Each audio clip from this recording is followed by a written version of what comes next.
Bom, a gente está acompanhando desde ontem, né, a manifestação do governo, do próprio ministro Silvio Almeida sobre esse caso essa acusação, na verdade, né, por via da organização Me Too, que acolhe vítimas de violência sexual, que teria recebido denúncias contra o ministro dos Direitos Humanos por supostos episódios de assédio sexual contra mulheres.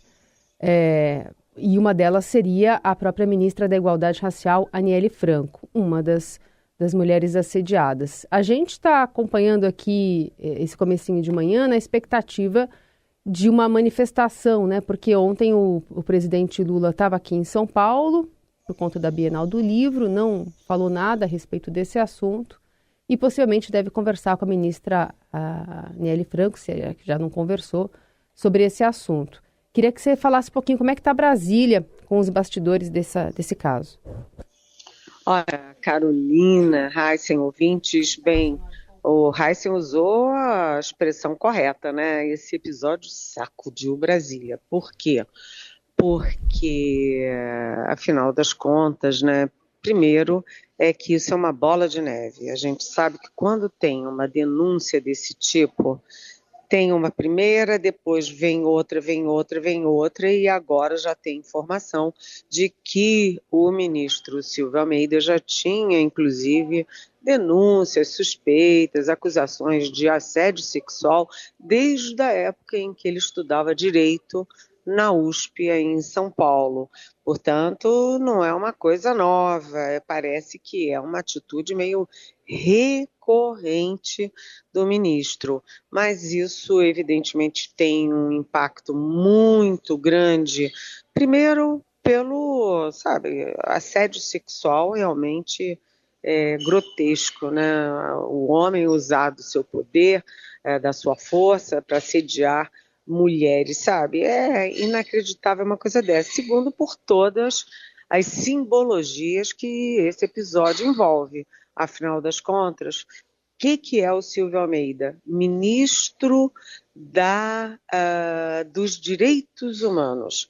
Quem é a Aniele Franco? A Aniele Franco é ministra da Igualdade Racial, né? E ela também é irmã da Marielle Franco, a nossa vereadora, que foi assassinada brutalmente no Rio de Janeiro, virou um caso internacional. Portanto, são duas pessoas muito reconhecidas, muito carismáticas e ambas negras. Portanto, ficou ainda mais estranho tudo quando o Silvio Almeida ontem distribuiu uma nota em que ele se coloca como vítima, como um perseguido por ser negro e poderoso. Como assim?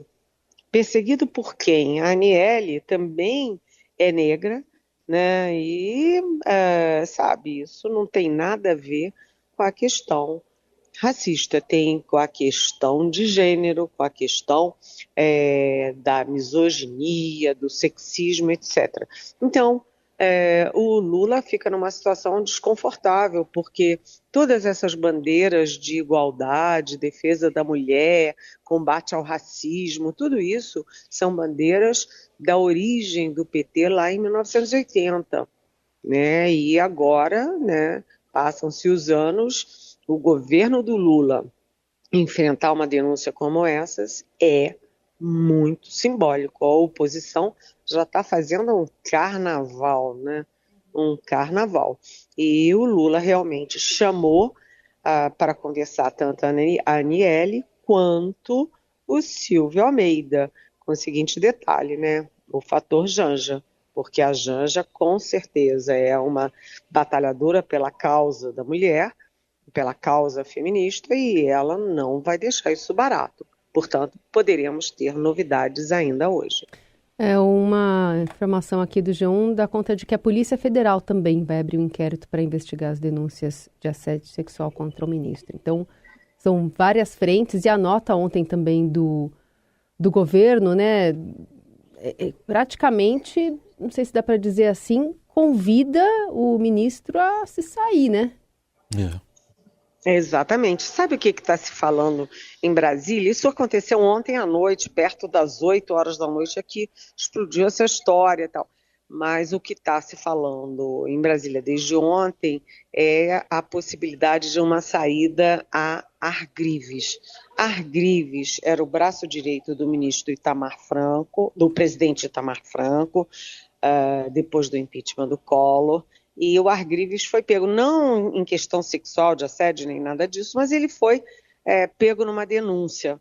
E aí o Itamar Franco chamou ele e disse: Argrives, você sai, né, enfrenta o inquérito, dá suas razões, suas provas, se defende e depois, quando estiver tudo resolvido, você volta. Foi o que aconteceu.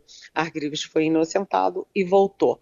Pode ser que haja uma solução salomônica desse tipo no caso do Silvio Almeida. Tá fazendo agora 30 anos, né? Fez 30 anos essa história do Argrives, era uma denúncia envolvendo desvios do orçamento na época. Teve a CPI do orçamento, que você lembra, né, Eliane? Exatamente. Aí constataram que ele não tinha... A conclusão foi que ele não teve participação, voltou para o cargo, acho que depois de 100 dias foi o que aconteceu. Mas, enfim, vamos aguardar os acontecimentos. Eliane, falando em acontecimentos, a gente não para de falar de um negócio que vai ser só em fevereiro do ano que vem, mas todo dia tem uma novidade aí na sucessão da presidência do Arthur Lira na Câmara. Pois é, estonteante, né? A gente olha para um lado, um dia o Elmar Nascimento do União Brasil da Bahia está eleito, está virtualmente eleito. Aí no dia seguinte a gente olha para o outro lado, de repente, aí o Elmar Nascimento perdeu o apoio do Arthur Lira, presidente da Câmara, e também, né, não perdeu porque ele nunca teve o apoio do presidente Lula. Bem, então já não é o Elmar. Então vão tentar um acordo entre o Marcos Pereira, do Republicanos, com o Antônio Brito, do PSD.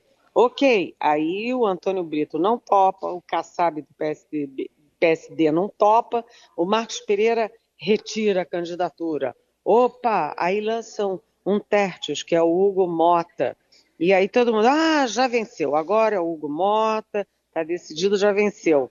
Só que o Elmar Nascimento, que foi descartado, escanteado, se tomou em brios, se reuniu com o Kassab e já estão tentando agora uma união do Kassab, do PSD, do candidato do PSD, que é o Antônio Brito, com o Elmar Nascimento do União Brasil.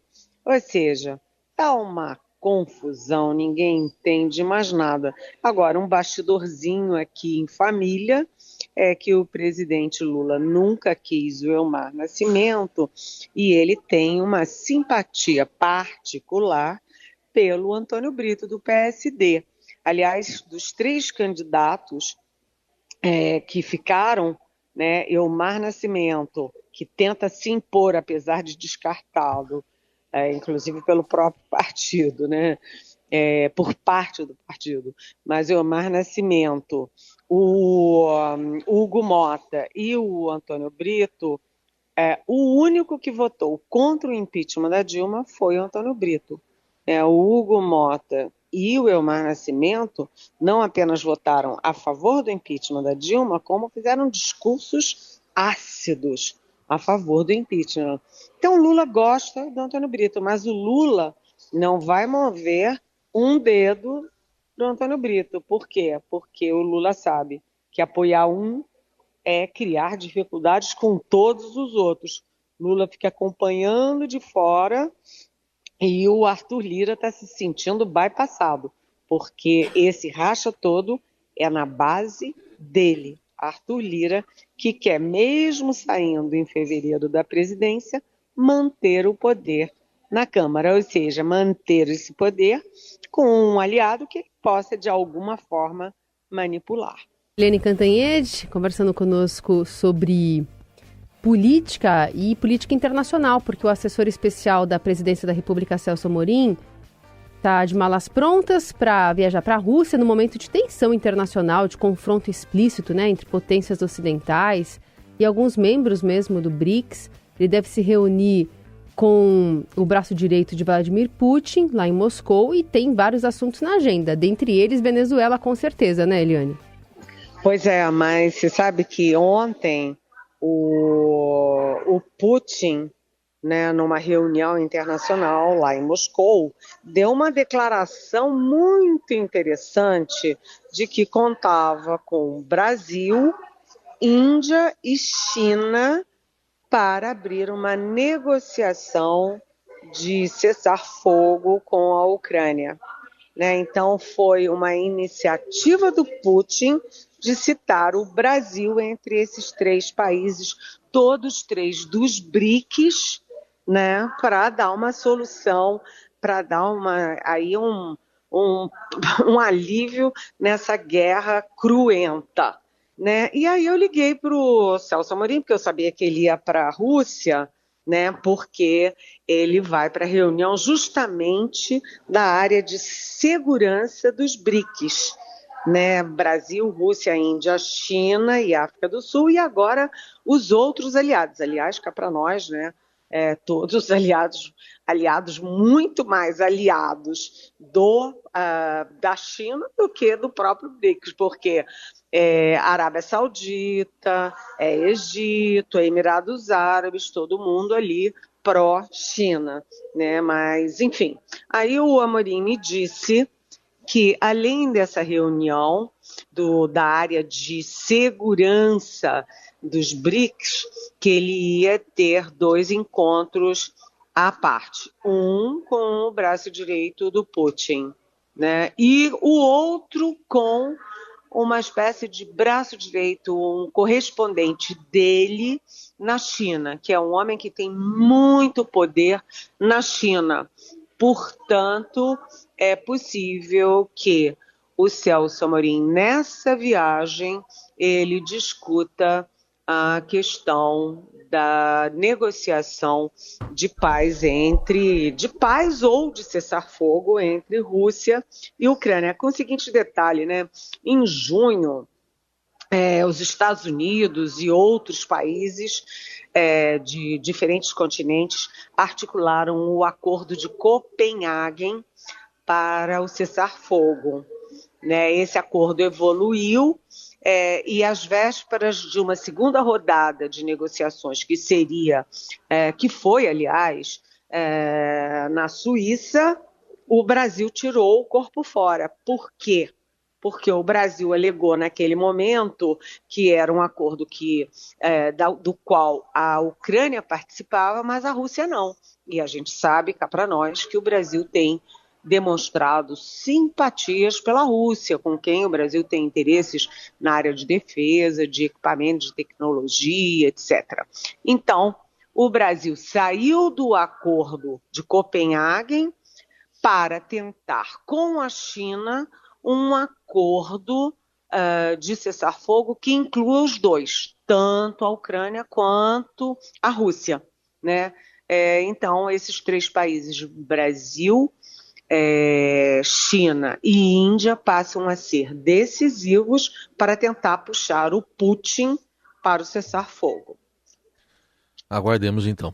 Eliane, vamos falar também de uma convocação feita pelo presidente Lula para hoje à noite, Rede Nacional de Rádio e Televisão. Ele deve falar sobre o 7 de setembro, amanhã.